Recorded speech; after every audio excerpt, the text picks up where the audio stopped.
Today, I'm going to share with you exactly how I planned this trip, budget style. One of the best money-saving tricks I have for you is to fly into Bozeman. Of all of the airports surrounding Yellowstone, this is the easiest and most cost-effective airport to fly into. It's also a lovely airport.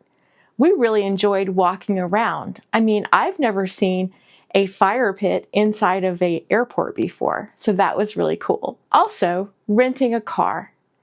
Renting a car is a lot less expensive when you pick up and return from Bozeman Airport. The Bozeman Airport is easy to navigate. You won't have any trouble finding where to pick up your rental car. Here's a tip.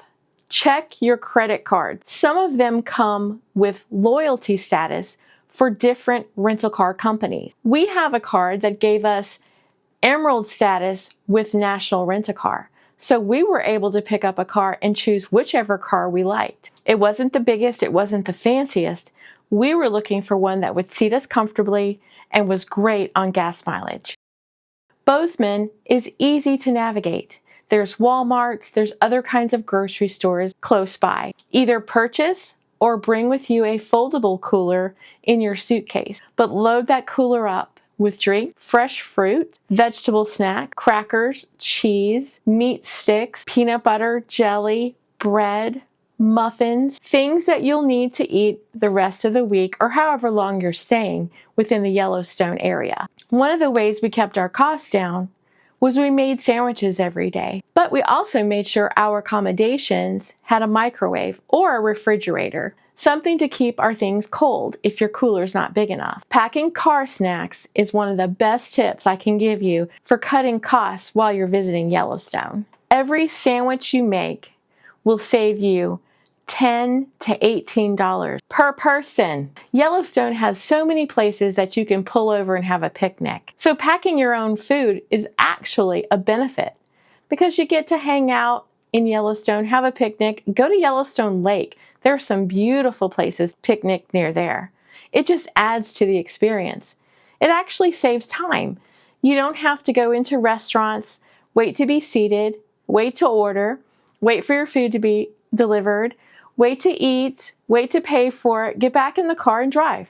You can do it all at the same time by having a picnic in the park. Going to restaurants for dinner will set you back $50 to $75. Now, there were 3 of us traveling together. We easily spent $25 per person for dinner, and that would be just a basic burger, fries, and a drink, or a salad with a protein. Some ways you can get around that by using your microwave in your accommodations: get some frozen meals, get some canned meat and make sandwiches, get cans of soup. Now that's what I call budget traveling. Restaurants really do add up quickly. Coffee, breakfast, lunch, snacks, dinner, ice cream cone. When you're booking your accommodations, try to find something that has a little kitchen in it where you can make your own meals.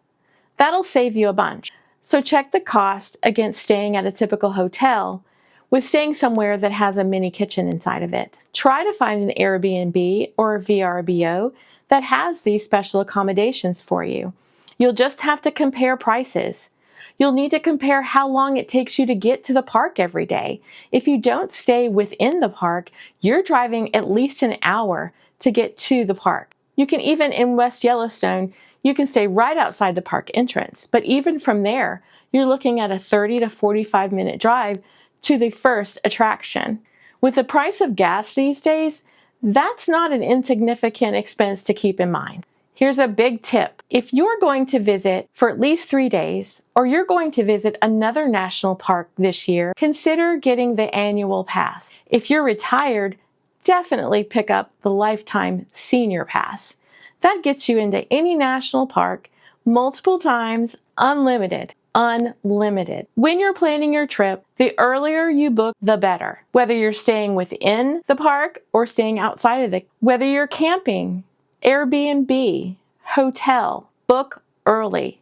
The earlier you book, the better pricing you'll get. There are plenty of places to camp, but you better reserve those soon. And camping doesn't come at no cost. There's a cost to that too. Charcoal, wood, bottled water, the things you're going to need when you camp, that comes at a premium cost too. Yellowstone absolutely deserves to be on your travel list. But if you think you're going to plan a budget trip because it's a national park, think again. You're going to be surprised. Hopefully, by watching this video, it won't take you totally by surprise. With a little planning, though, you can save hundreds of dollars. And we fully believe spending money on experiences is worth it. Thank you so much for joining me today, and I'll see you in the next one. We appreciate you sticking with us to the end of this video. We share travel tips, packing videos, and tools for navigating the points and miles ecosystem.